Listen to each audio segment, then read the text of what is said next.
En La Voz del Derecho presentamos Educación para la Vida en Familia.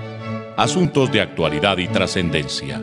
Los temas sensibles que relacionan a las personas en la conformación de la más importante empresa del ser humano, la familia.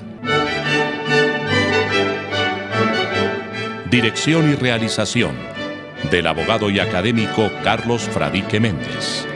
Bienvenidos a Educación para la Vida en Familia.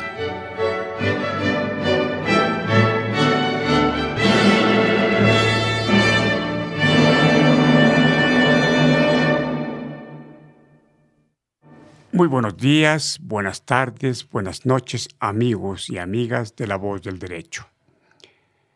Este es su programa Educación para la Vida en Familia. Y hoy nos acompaña la abogada Lizeth Fonseca y, por supuesto, que Luis en la parte técnica de esta emisora. Hoy vamos a tener una primera parte que se llama El empresario que entregó su patrimonio y ahora depende de la voluntad de la persona a quien entregó sus bienes. Este es un ejemplo para que ustedes lo tengan en cuenta y no, o más bien, que eviten llegar a caer en ese caso. Es para que a usted no le pase, para que en usted no se repita la historia. Eso es. Ya miramos con Lizeth cómo presentamos el caso. Pero antes, no podemos ignorar que el país tiene una alarma un poquitín complicada por el hecho de que las FARC han decidido a través de sus jefes, Márquez, Santrich y el Paisa, declarar que siguen en la movilización de su guerrilla. Y para eso hemos preparado el siguiente que podemos llamar editorial en este momento, en este programa. Amigos de La Voz del Derecho, hoy hemos tenido una noticia que no es sorpresa, pero la esperábamos sin que nos causara tanta emoción negativa como la que tenemos en el pueblo colombiano. Y por eso, a manera de editorial, he escrito lo siguiente. Las FARC declaran que siguen en el monte. No fue gran sorpresa saber que Márquez, Santrich, el Paisa y otros guerrilleros confesaran que estaban en el monte y seguirán con sus actividades ilegales. Eso lo sabíamos. Ahora corresponde rediseñar la estrategia para minimizar el riesgo de dolor y muerte. He repetido que escuché de un campesino sabio en Argelia, Cauca, que mientras haya narcotráfico y hambre, no es posible que haya paz. Seguro, agregará que es necesario terminar con todas las formas de inequidad. Pero los que llaman o se creen líderes, dueños del saber político y conductores del país, no han atendido, ni entendido, ni querido entender este diagnóstico. Y es de un sabio entre los sabios. La verdadera sabiduría, la que anda en las raíces de quienes viven el conflicto. Ahora que se ha hecho oficial que no ha habido verdadera desmovilización, debemos tener calma, solidaridad con las instituciones y desde nuestros hogares cultivar la semilla de la paz, de sana convivencia, de progreso. Las autoridades deben abandonar el manejo ilegal de los recursos públicos y olvidar el despilfarro. Se debe fortalecer el control social. Hay que ajustar el gasto no necesario y mejorar la inversión en educación, trabajo, cuidado del cuerpo y del espíritu. Si somos indiferentes, líderes y pueblo en general, volveremos pronto a las épocas en las que la muerte y la inseguridad eran las reinas y los timoneles de nuestras desgracias.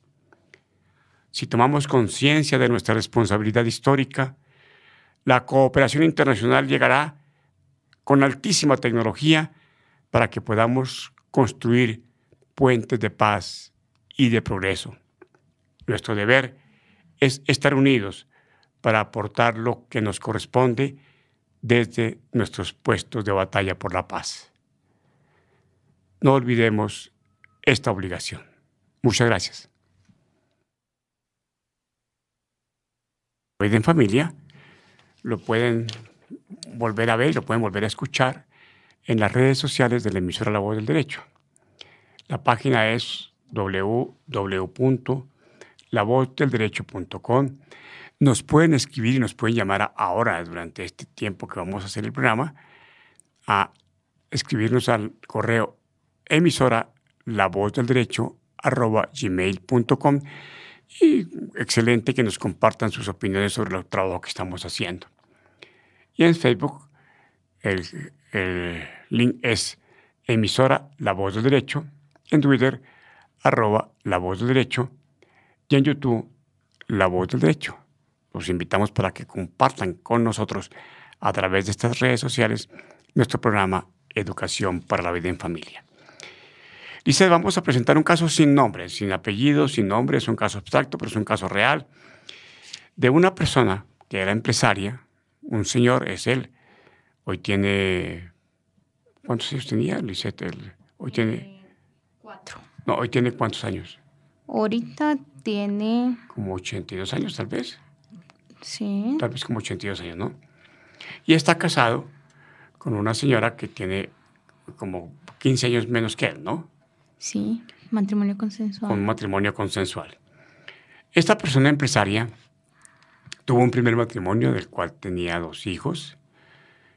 Con estas quedó en vigencia ese matrimonio. Se unió en un matrimonio consensual con la persona con la que actualmente vive y con ella tiene 2 hijos. Pero por algunas circunstancias sus empresas, que eran muy prósperas, hicieron un negocio que no fue reportado debidamente con el auxilio del contador, y tuvo un problema y tenía que pagar una deuda. Esa deuda era importante. El señor, informado que tenía que pagar esa deuda, se asustó, no consultó adecuadamente, y entonces habló con su esposa consensual y le dijo: le voy a traspasar todos mis bienes. Él las traspasó. Ella hizo una sociedad comercial, que es perfectamente lícito. Se pasaron esos bienes. Por supuesto que esa es una simulación, porque no hubo venta de ninguna naturaleza. Simulación porque se dijo: vendo, pago tanto, pero no se pagó. Y cuando no hay pago, no hay contrato. Porque el contrato de compraventa es transferir la propiedad de una cosa a otra persona a cambio de un precio. Y el precio es en dinero, también puede ser parte en especie. Y si todo es en especie, o la mayor cantidad es en especie, entonces no será una compraventa, sino será una permuta.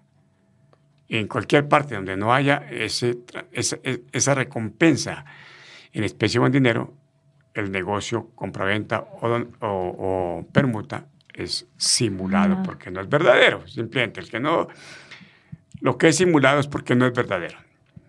La señora acumuló sus bienes, hizo una sociedad, los fue traspasando a esa sociedad, fue manejándola. Por supuesto que el señor seguía al frente de esos negocios. ¿Por qué? Porque él era el verdadero dueño. En estas sociedades de familia, generalmente ahí está la sociedad, pero quien ejerce el poder de disposición es... Un gerente. No, el dueño. El dueño, el patriarca, pudiéramos decir, de la familia. Independientemente de que sea dueño, o independientemente de que sea el gerente, o el representante legal, o que sea el gestor en la sociedad, según la clase de sociedad que se presente. ¿Quién es el que da las órdenes? Porque él sigue siendo el dueño de verdad. Por alguna circunstancia, la señora,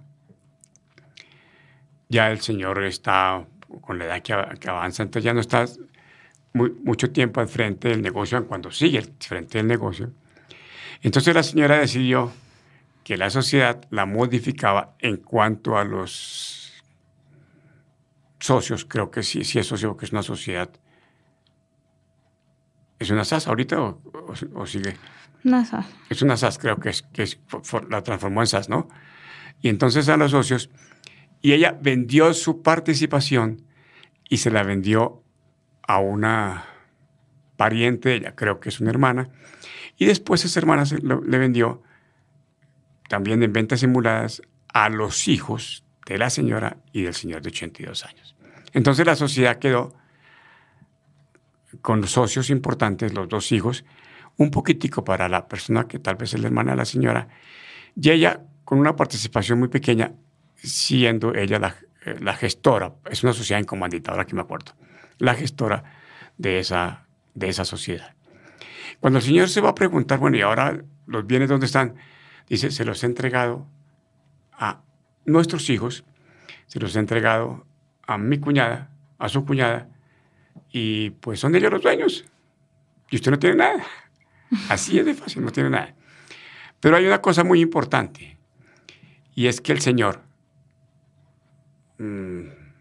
mal aconsejado, o creo que de pronto dolosamente aconsejado, decidió hace, no sé, como 10 años, hacer con la señora, bien en matrimonio consensual, hacer una liquidación de la sociedad patrimonial. Y entonces dijo, vamos a liquidar la sociedad, tenemos tantos bienes, y es evidente que hay una actitud que es dolosa porque él dice, yo renuncio a gananciales. Esa renuncia a gananciales queda viciada, porque con esa renuncia a gananciales se está causando perjuicio a terceros. Esos terceros bien pueden ser los acreedores o bien pueden ser los hijos del primer matrimonio del señor. Entonces, como él no tiene nada, la señora, que ya la dueña, con testaferros, me parece que es perfectamente posible decirlo, le dice, usted ya está viejito, seguramente le voy a pagar la salud, porque es importante que la tenga, y para sus dulces le voy a dar una suma determinada de dinero. No digo cuánto, porque no es importante decirlo, pero una suma de dinero. Una suma de dinero que es como si él hubiera trabajado lo mínimo en su vida. Y listo, ahí puede pasar sus últimos días. Y alguien asesorado por la señora, o que presta asesoría a la señora, llama al señor y le dice, usted transfirió, usted hizo esto, usted renunció a gananciales, usted no tiene nada. Y la señora, que es buena gente, le va a dar ahora $1.000.000 mensuales para que usted viva. Moraleja. En una fábula se dice, no, moraleja. Nunca ustedes firmen un documento de disposición de bienes sin consultar. Y consulten a una persona que sea honrada, que alguien que le diga la verdad, que no lo vaya a poner en el plan de que se perjudique económicamente. Una de las cosas importantes en la vida es que las personas a partir de algunos dicen que a partir de los 40 años, porque hay gente que se puede autopensionar a los 40 años y es juiciosa y tiene un capital importante. Otros se pueden autopensionar a los 60 años y otros autopensionados o pensionados hoy a partir de los 62 años tengan unos ingresos decentes, muy decentes, para que puedan vivir dignamente.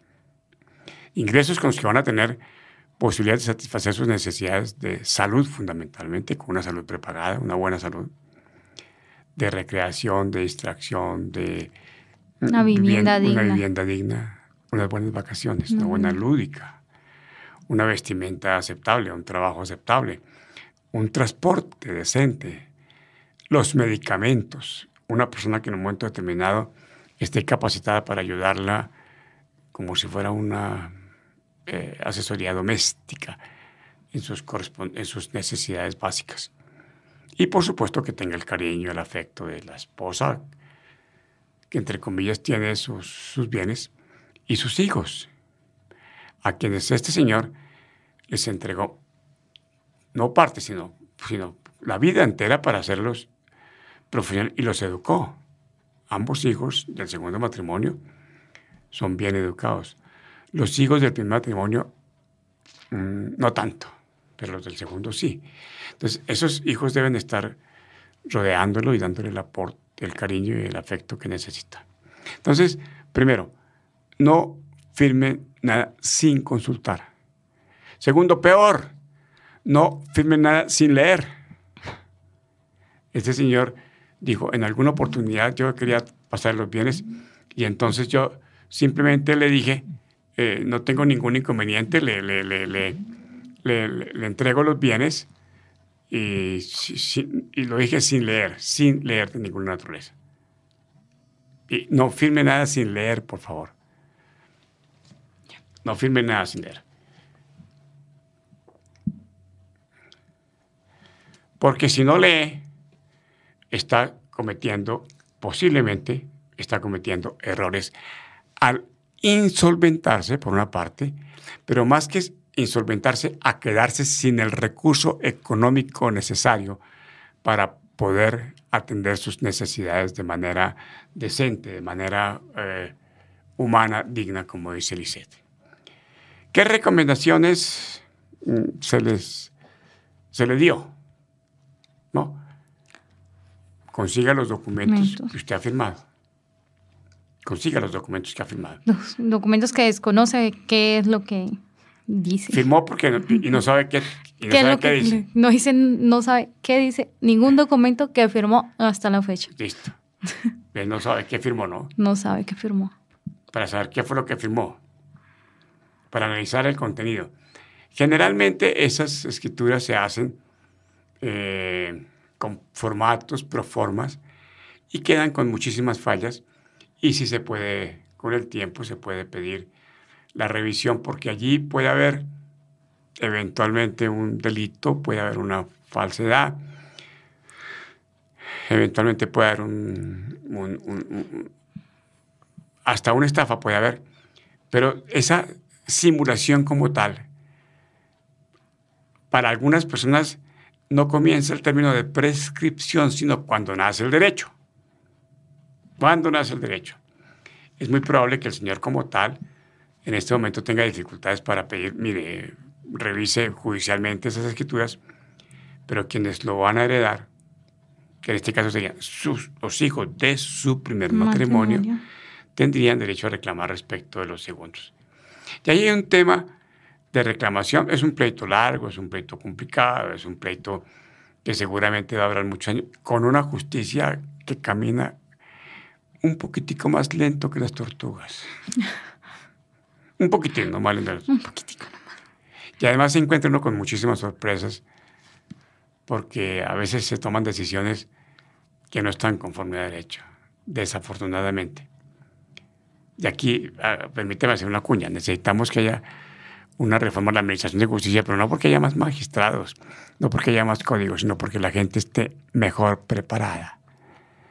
Mejor preparada para administrar justicia por parte de los funcionarios y mejor preparada por parte de los abogados para pedir la justicia, para que las decisiones, lo que se pide, esté conforme a lo que dicen las leyes y a lo que dice la jurisprudencia, sin que la jurisprudencia pueda modificar las leyes.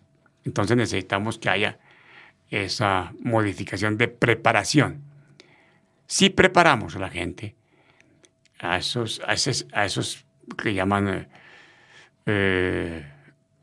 autores de la Administración de Justicia, el juez, el abogado, inclusive lo que llaman el cliente, la persona que uno asesora, yo no llamo cliente porque no me gusta ese término, el asesorado, debe estar lo suficientemente preparado para saber que andando con la verdad puede encontrar una decisión justa.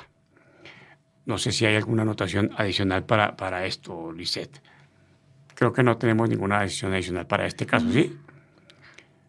Es el caso, es la recomendación para que ustedes, amables, ¿cómo se dice aquí, Luis? Televidentes, teleaudientes, oyentes, seguidores de la voz del derecho, miren, lo repasen. Y si tienen alguien que esté en posibilidades de caer en esa trampa o atraído, pues que consulten para efectos de que cuando llegue la edad madura no se vean con la imposibilidad de reclamar sus derechos. Creo que quedó claro, ¿no? Sí, Luis. Nos quedó clarito cómo es el cuento de la regulación. ¿Listo? Hasta ahí entonces el caso de el empresario que entregó su patrimonio y ahora depende de la voluntad de la persona a quien entregó sus bienes. Dejamos ahí y vamos a tomar un tema adicional. Y un tema adicional porque es muy importante que tengamos en cuenta que septiembre es el mes De la paz. de la paz y de los derechos humanos. La paz y los derechos humanos. Y para esto, para el derecho de la paz y los derechos humanos, tenemos también un audio. Vamos a comenzar con ese audio, Luis, por favor. Lo escucho. Ese no va como video. En este mes va de en audio. septiembre, mes de la paz en la familia y de los derechos humanos, haré un cursillo sobre derechos humanos. Gracias por su amable atención y por comentar y divulgar el mensaje. Sembremos el amor, la paz y la concordia en la familia para que tengamos amor, paz y concordia en nuestra sociedad y en Colombia.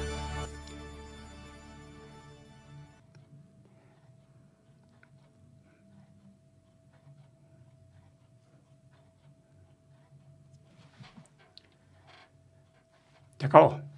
Listo. Y es porque septiembre va a ser, en nuestro programa de Educación para la Vida en Familia, va a ser destinado a hablar de los derechos humanos. Tenemos 4 programas en septiembre, 4 jueves en septiembre vamos a hacer 4 programas. Y vamos a hacerlos desde el punto de vista de la educación, o mejor, de los derechos humanos en la familia. Cómo la familia enseña a respetar los derechos humanos. Cómo se aprende en la familia a respetar los derechos humanos. Cómo se garantizan en la familia los derechos humanos. Cómo se violan en la familia los derechos humanos. Cómo se trasciende de la familia hacia la sociedad y hacia la sociedad, el gobierno, las entidades públicas, la enseñanza de los derechos humanos. Y la pregunta que hacemos durante todo este mes de septiembre que va a comenzar es, ¿qué actividades tenemos programadas? ¿Cómo es la pregunta, Lisette? ¿Qué actividades tenemos programadas para terminar con las causas que impiden que vivamos en paz y que podamos hacer realidad los derechos humanos en Colombia? Eso. Para terminar con las causas que impiden. Yo he batallado mucho, o he más bien repetido mucho, un tema de violación de los derechos humanos en la familia, haciendo referencia al debido proceso. Y se lo planteo, a ver. Un niño llega del colegio. Bueno, no trae, sino más bien. La mamá es citada, o el papá y mamá son citados para entregar los resultados de calificaciones por parte del colegio. Y entonces se encuentran que el niño o la niña perdieron el área de sociales. En este momento de la vida pública en donde estamos celebrando los 200 años de la independencia. Y le preguntaban al niño sobre los 200 años y dijo, eso a mí no me interesa, a mí no me interesa el pasado, me interesa ir al rock y me interesa cosas, me interesa la historia de los Beatles, me interesa la historia de Michael Jackson, que está cumpliendo años en esta semana. Lo demás no me interesa. Y por eso reprobó sociales. Reprobó la materia. Entonces el papá y la mamá, sabiendo que él perdió la materia, van a la casa, lo gritan. Y juguete lo que hay. Y lo castigan. No digamos en qué forma lo castigan, pero de pronto hasta le pueden dar algunos reglazos en la mano para que estudie. Pero lo están sancionando sin haber preguntado por qué, sin haber visto las causas por las cuales él perdió la materia, sin haber preguntado por qué no le gustan las sociales. Le pudo haber ido muy bien en otras materias. y por haber leído bien en esas materias, no lo premian. Lo castigan por la materia en la que le fue mal. Esa es una clarísima violación del derecho al debido proceso en la familia. Y ahí en la familia se está violando los derechos humanos. ¿Sí? ¿Estamos de acuerdo o no? ¿Qué dicen ustedes allá en su audiencia y en su televisión? Entonces, lo que queremos es que durante el mes de septiembre identifiquemos las causas que impiden que vivamos en paz.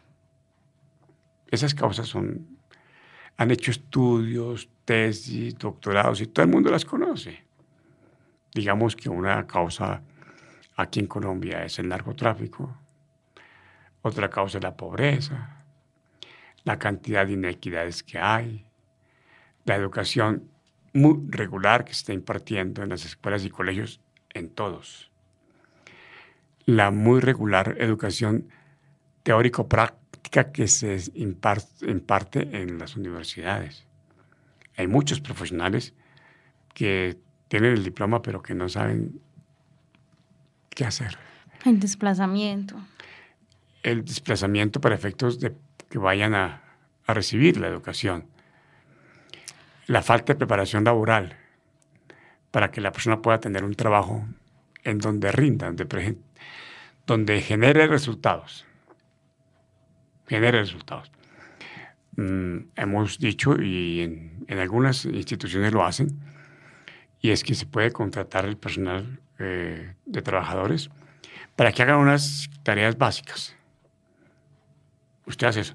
Pero de ahí para allá usted puede producir resultados. Usted puede generar resultados.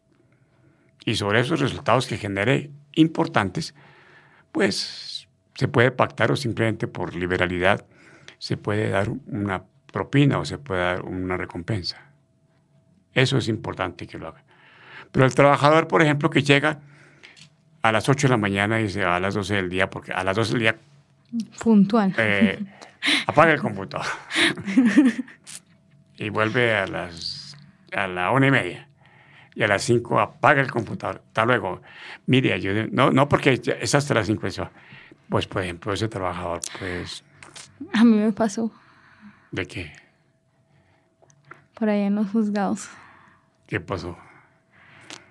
Que eran las 5, empecé hasta la hora que están los juzgados, y la funcionaria que, pues ellos tenían que atender a las personas hasta los turnos, o sea, hasta terminar turnos. Estando dentro del despacho. Estando dentro, sí. Entonces, ella dijo, pues yo sí me voy porque ya son las 5 y yo tengo muchas cosas que hacer como para quedarme aquí y seguir atendiendo.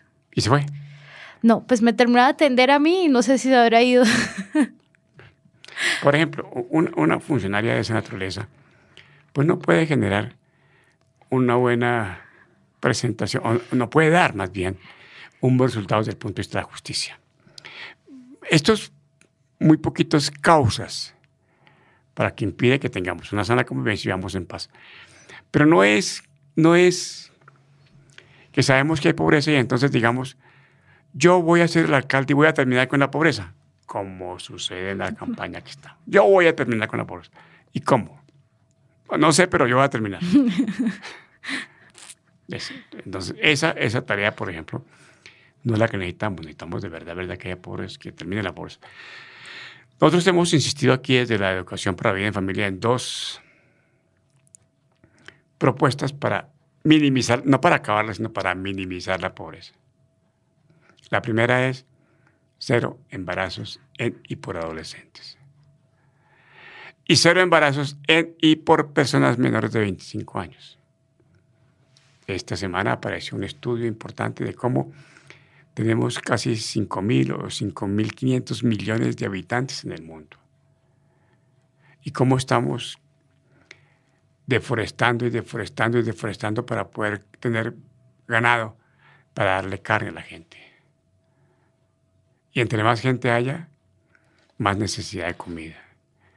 Y entre más necesidad de comida, entonces, más talar bosque para ganado.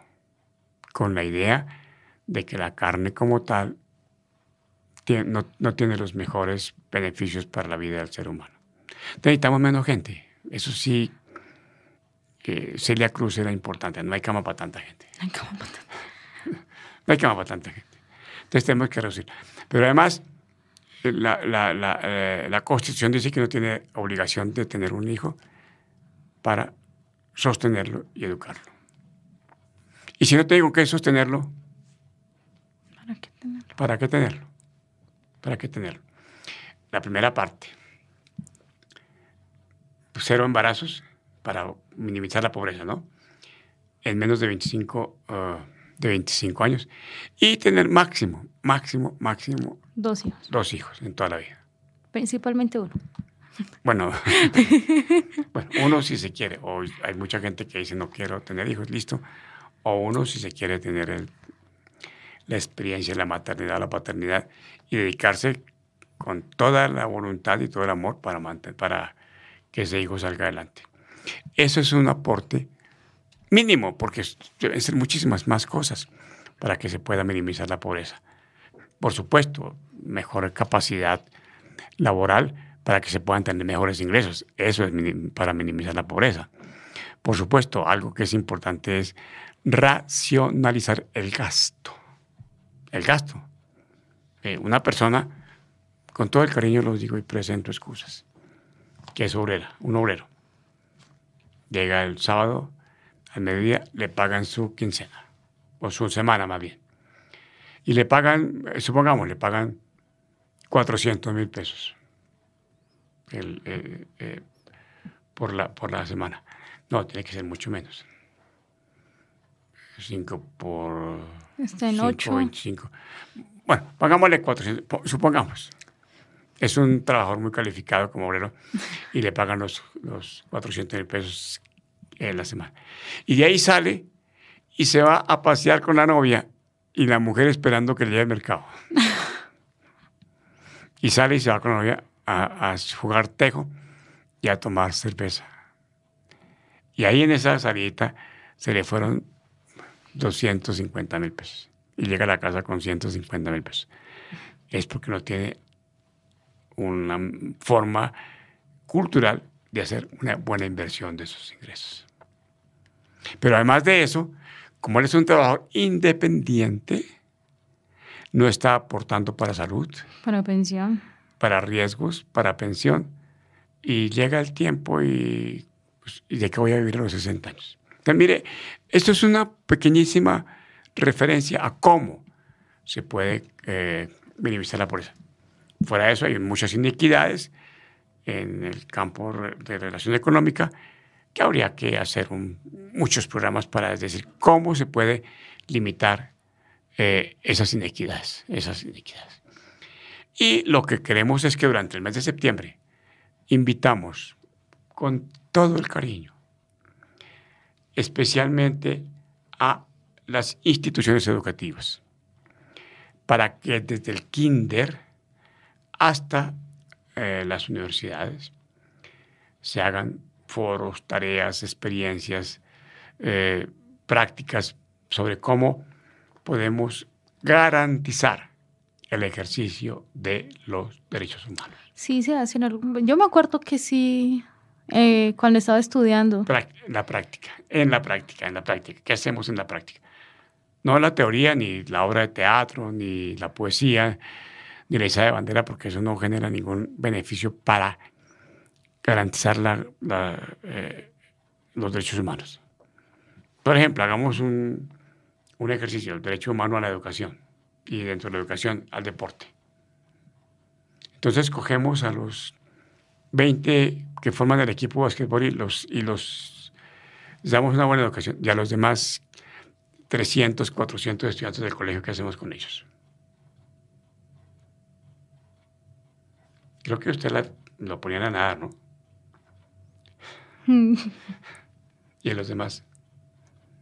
No, pues está la semana deportiva.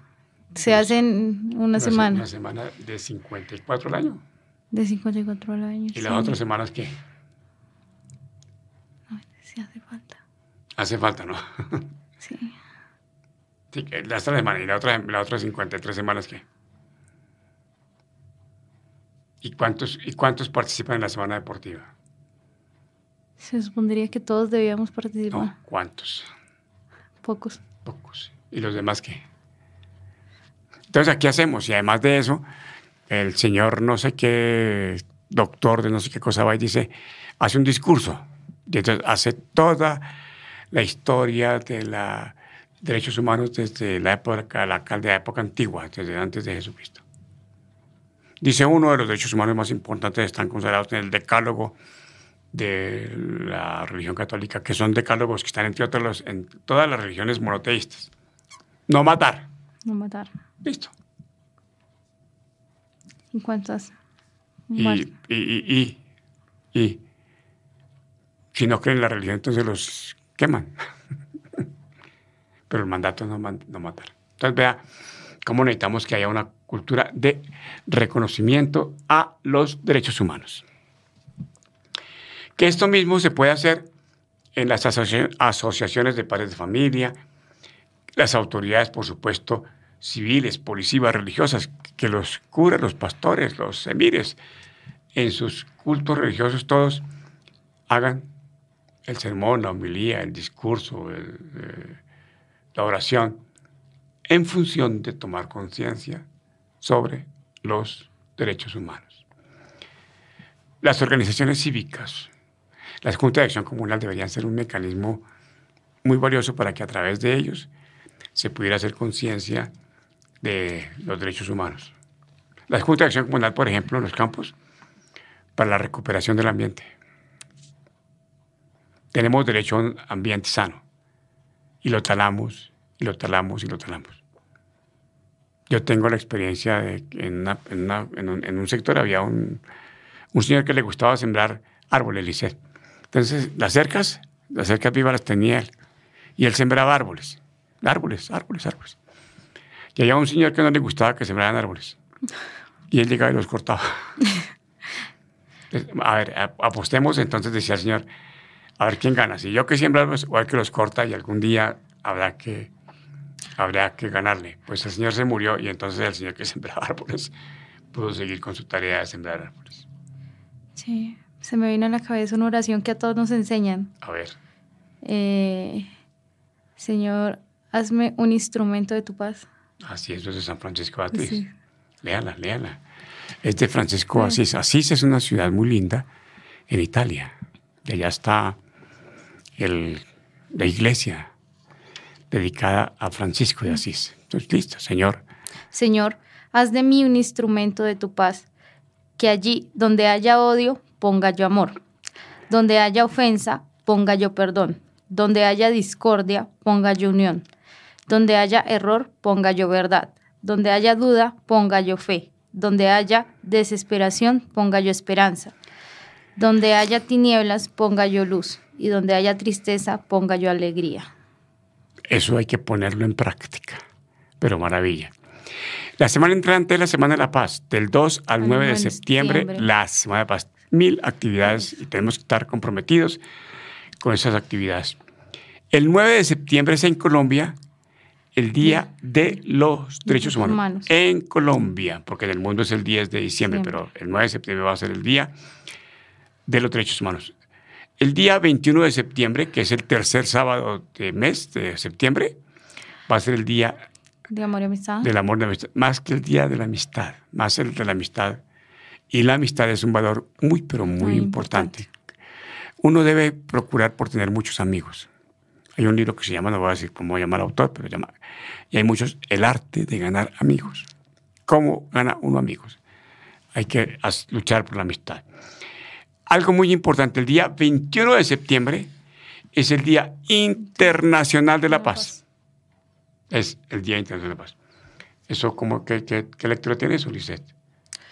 Cada 21 de septiembre se celebra anualmente en todo el mundo el Día Internacional de la Paz. La Asamblea General de las Naciones Unidas ha declarado esta fecha día consagrado al fortalecimiento de los ideales de paz, tanto entre todas las naciones y todos los pueblos como entre los miembros de cada uno de ellos. El 24 de septiembre, que es el Día de las Mercedes, es el Día del Recluso en Colombia. Pues no es para ir a saludar a los reclusos y para que agenden su visita conyugal, no. Es para que la gente tenga en cuenta cuánto se pierde perdiendo la libertad. Y cómo tenemos que hacer todo nuestro trabajo para que no perdamos la libertad. Para educar, para que haya menos reclusos y menos cárceles. Hay un dato que dice, hay 120,000 personas sin cárcel. Hagamos cárceles, no. Escuelas. Más educación. Cada escuela que se hace Es una cárcel. que se cierra. Eso es importante. Y puedo dar una información adicional para que podamos terminar. Y es que aquí en Cundinamarca hay un municipio muy lindo que se llama La Vega. La Vega, Cundinamarca. La Vega. Y el Consejo Municipal expidió un decreto, un acuerdo por medio del cual se establece que el último sábado de septiembre, esta vez el 28 de septiembre, es el Día de la Paz en la Familia Veguna. Y seguramente lo van a celebrar. El acuerdo 011 del 28 de agosto del año 2005. Y hacen muchas actividades y los colegios a veces ayudan. Y a las autoridades a veces se acuerdan que tienen que celebrar ese día. Creo que con esta forma podemos dar por terminado hoy nuestro programa. Sus comentarios, por favor, los pueden hacer a través de el correo emisora lavozdelderecho@gmail.com. Y para ver este programa, para repetirlo, que esperamos que sea de su interés, pueden ir a través de Facebook, emisora La Voz del Derecho. Ahí están las imágenes, ¿no, Luis? Ahí están las imágenes. En Twitter pueden ver los mensajes de La Voz del Derecho y algunas recomendaciones pequeñas que vamos a hacer. Y en YouTube, La Voz del Derecho, para mirar estos videos, compartirlos, estudiarlos, hacer las observaciones que ustedes consideren importantes y nos las comparten para que podamos mejorar. Y estaremos con ustedes durante el mes de septiembre, Dios mediante, 4 programas dedicados a los derechos humanos. En la familia. En la familia. ¿Listo? Dicen muchas gracias. Luis, muchas gracias. Y a ustedes un feliz fin de semana y muchas gracias. Escucharon en La Voz del Derecho, Educación para la Vida en Familia. Asuntos de actualidad y trascendencia.